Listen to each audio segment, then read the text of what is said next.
de dónde sacar ese dinero, ¿verdad? Es decir, que debe dejarse un margen para indemnizaciones y otro porcentaje para las probables cuentas incobrables que puedan existir, porque así como una empresa privada puede entrar en un proceso de incobrabilidad de algunas cuentas pendientes de los clientes, también una cooperativa tiene clientes y en algún momento puede haber esta posibilidad. Bien, esta va a quedar un poco cortada esta presentación, la última parte, porque no estábamos grabando hasta ahorita. O sea que la primera parte no va a estar en la grabación que voy a subir a YouTube, pero igual han escuchado la explicación.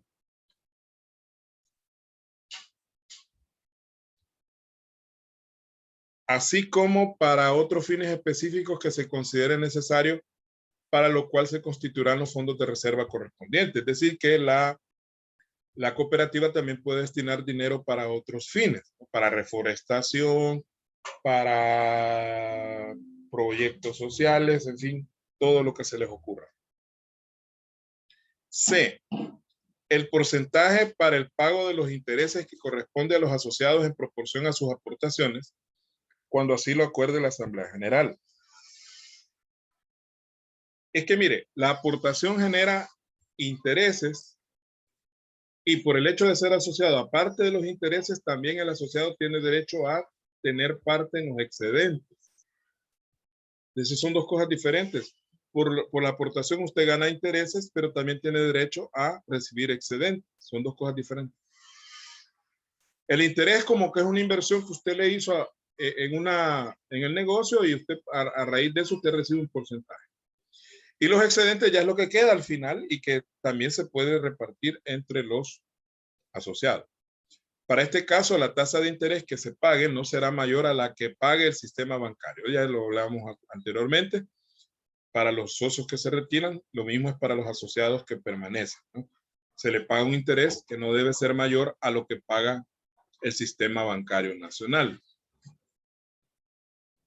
Che, el remanente que quedare después de aplicar las deducciones anteriores, después de cubrir todo lo anterior, se distribuirá entre los asociados en proporción a las operaciones que hubieran efectuado con la cooperativa o su participación en el trabajo en ella de acuerdo con lo que disponga la Asamblea General. Si todo lo que queda ya después de todo eso se puede distribuir entre los asociados y será la misma cooperativa la que defina los criterios sobre los cuales se va a hacer este reparto. Generalmente se da en proporción a la cantidad aportada por cada quien.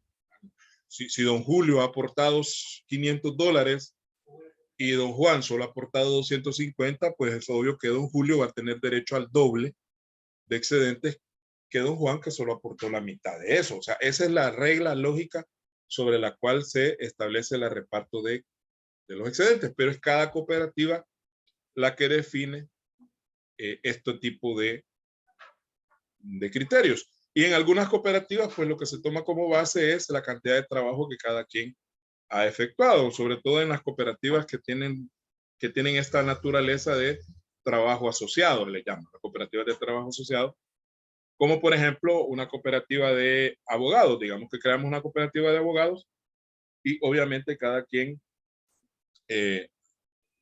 realiza determinados trabajos para la cooperativa y al final los excedentes se van a repartir en función de quién ha hecho más, ¿verdad? Si hay un abogado que ha llevado 2 casos en todo el año, no le vamos a dar lo mismo que un abogado que ha llevado 10 casos o ha llevado 15 casos. Entonces, eso va a definirse dependiendo del tipo de cooperativa. Sobre todo cuando son cooperativas, en este caso, de trabajo asociado.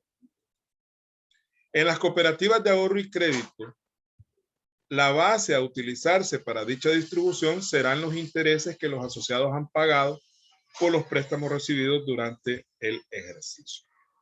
Esos excedentes se van a repartir en función de quién ha pagado más intereses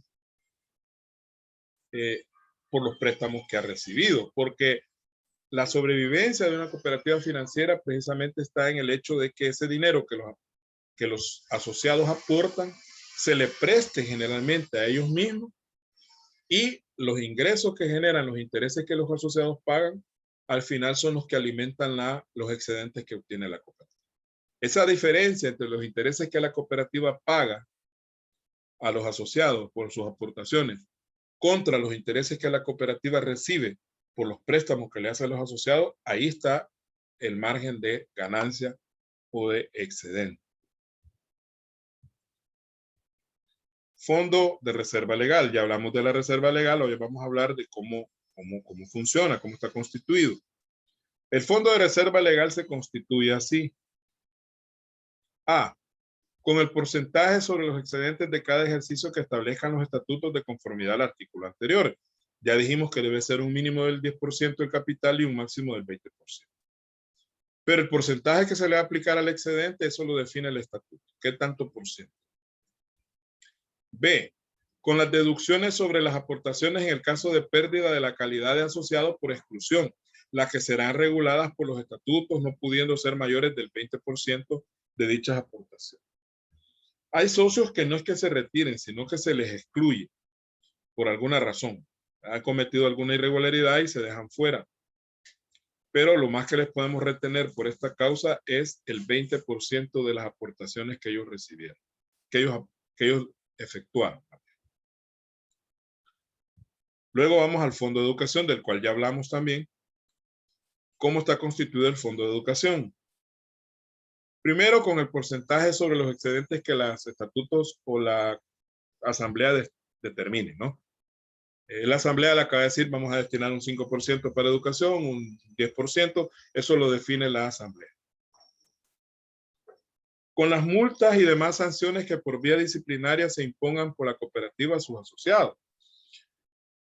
Hay ciertas reglas de conducta que deben ser observadas por los asociados y cuando se incumplen este tipo de reglas, generalmente hay sanciones y esas sanciones son de tipo económico, se les pone multas.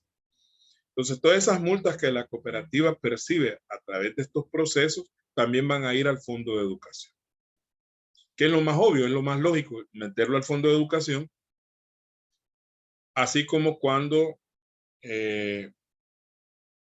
a los niños se les multa. Hay gente que tiene sus sistemas en sus casas que cada vez que dicen o aún en las oficinas, se pone la regla que cada vez que alguien dice una mala palabra debe poner una cora en un bote, ¿no? Y luego ese dinero se usa para celebrar el cumpleaños u otro tipo de cosas. Pues similar en las cooperativas, cuando alguien comete una infracción y se le cobra una multa, pues todo lo que se recolecta en multas va a ir a parar al Fondo de Educación, porque es el más apropiado que recibe esa plata para poder fomentar más la educación y de esa manera evitar que esas conductas inapropiadas se sigan dando en el futuro. C. Con las subvenciones, donaciones, herencias, legados y cualquier clase de contribución recibida de los asociados o de terceros para el cumplimiento de los fines del Fondo de Educación. Puede ser de que el Estado le dé un dinerito, eso es una subvención, que el Estado le proporcione el dinero a la cooperativa específicamente para el área de educación. O haya alguien que done dinero para el área de educación. O alguien que herede o legue dinero o bienes para el Fondo de Educación. Yo les explicaba al principio de que en las cooperativas la parte de educación es muy importante. Es bien determinante que exista un comité de educación y que ese comité esté fortalecido económicamente con el dinero suficiente para poder llevar a cabo todos los proyectos. Y con el excedente de la revalorización de los activos una vez satisfecha la reserva legal. Es decir, que si se hace una revaluación de algunos activos, sobre todo inmuebles, que es donde se hace este proceso de revalorización, parte de ese dinero también va a ir al Fondo de Educación una vez que hayamos cubierto la parte que corresponda a la reserva legal. La reserva de educación será utilizada exclusivamente en programas de promoción y educación cooperativa, evitando utilizarla para cubrir gastos de operación.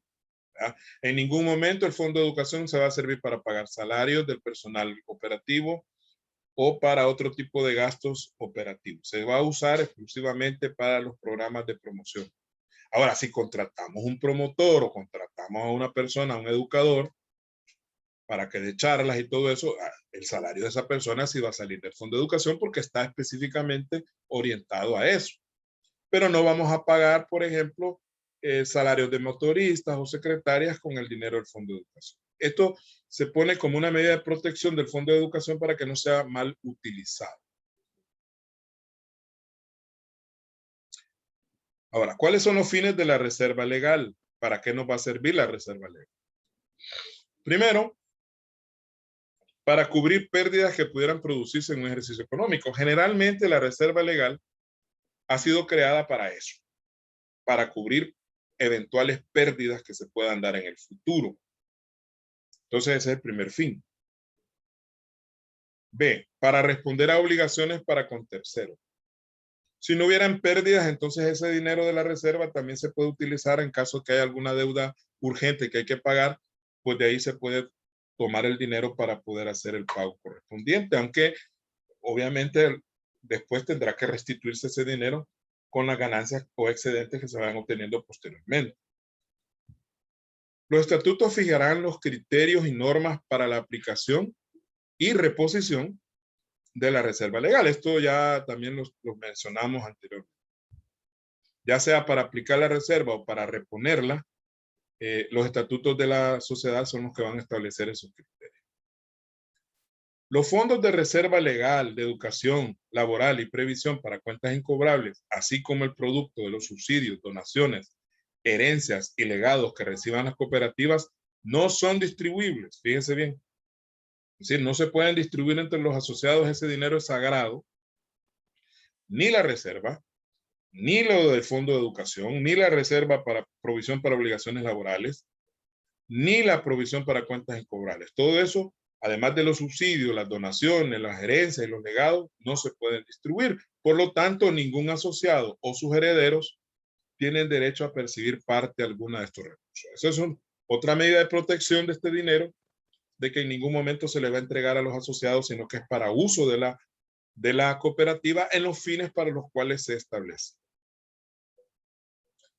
Cuando el asociado adeude parte de las aportaciones que haya suscrito, los intereses y excedentes que le corresponden por las aportaciones pagadas y otras operaciones realizadas con la cooperativa serán aplicados hasta donde alcancen a cubrir el saldo exigible.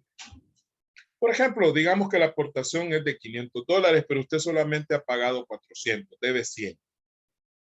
Entonces, al final del periodo, usted todavía debe esos $100. Entonces, al hacerle la cuenta a usted, le corresponden en intereses y excedentes de los $400 que usted pagó, le corresponden $80. Entonces, $80 no se lo van a entregar a usted, sino que lo van a cubrir la deuda que usted tiene de 100 y quedarían todavía 20 pendientes, ¿no? A eso se trata. Es decir, que lo que usted gane va a servir para cubrir lo que usted debe, hasta donde alcance.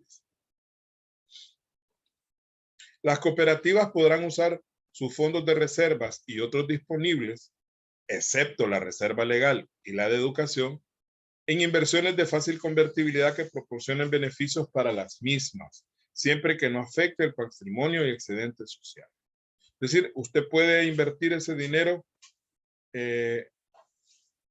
libremente, en menos la reserva legal, que esa debe estar guardada, ni la de educación, que eso ya sabemos que es intocable también, pero las demás reservas que existan se pueden invertir en bienes de fácil convertibilidad, es decir, cosas que se puedan vender rápidamente y convertir en dinero, y que en todo caso nos generen algún tipo de beneficio. Puede ser, generalmente se compran títulos valores como bonos u otro tipo de títulos valores que generan intereses, siempre y cuando no afecte el patrimonio y los excedentes. Es decir, que no vaya en un momento dado, en lugar de generar beneficio, nos vaya a generar algún tipo de pérdida. La cooperativa podrá revalorizar sus activos previa autorización del INSAFOCOP. Ya habíamos hablado de la revalorización, pero debe haber una autorización previa del INSAFOCOP. Y la totalidad de las sumas resultantes de la revalorización quedarán en una reserva especial hasta que la cooperativa haya realizado el valor de la revalorización a medida que lo vaya realizando. Eso me encanta inflesca esta parte. Cuando se hace una revaluación, en este caso habla de revalorización, que es lo mismo. Digamos, usted tiene un terreno que vale $1 millón, pero usted hace una revaluación y resulta que el terreno vale $1.200.000. Entonces hay un excedente ahí de 200.000. Pero mientras el terreno no se venda, esos 200.000 son papel, son aire, ¿verdad? Porque no existe, ese dinero no existe. Ahora, cuando el terreno se venda, ¿verdad?, y se recuperen esos $200.000 de la revalorización, entonces en ese momento es que se va a poder disponer de ellos. O en la medida que se vaya realizando. Cuando dice realizar, significa vender. La palabra realizar significa vender. Puede ser que el terreno no se venda de un solo, sino que se lotifique y se venda por parte. Entonces, en proporción a cómo se vaya vendiendo, así se va a ir disponiendo del dinero. Esos $200.000 no estarían disponibles de una sola vez, sino que se iría disponiendo de ellos de manera paulatina, poco a poco. A eso se refiere este inciso un poco cantinflesco. Este artículo sí está un poquito redactado de manera no muy apropiada. Este valor incrementará necesariamente su reserva legal sin que éste pueda exceder al máximo establecido en esta ley. En caso que excediera, pasará a la diferencia al Fondo de Educación. Recuerde que el máximo que puede tener la reserva legal es el 20% del capital. Entonces, si esa revalorización es más del 20% o hace que la reserva legal se vaya arriba del 20%, la diferencia después del 20% iría al Fondo de Educación, en caso que esto se diera. Los recursos y cualesquiera otros bienes de la cooperativa, así como la firma social, deberán ser utilizados únicamente para cumplir sus fines. Esto es una prohibición prácticamente que nos establece que los recursos y el nombre de la cooperativa deben ser utilizados exclusivamente para los fines de la misma cooperativa, lo cual es una prohibición, no dicha como prohibición, pero lo que está tratando de decir es de que en ningún momento ni el Consejo de Administración, ni la Asamblea de Accionistas, ni cualquier otra persona puede hacer uso de los recursos de la cooperativa o el nombre de la cooperativa para otras cosas personales o de otro tipo de negocios. Hay que respetar lo que es de la cooperativa.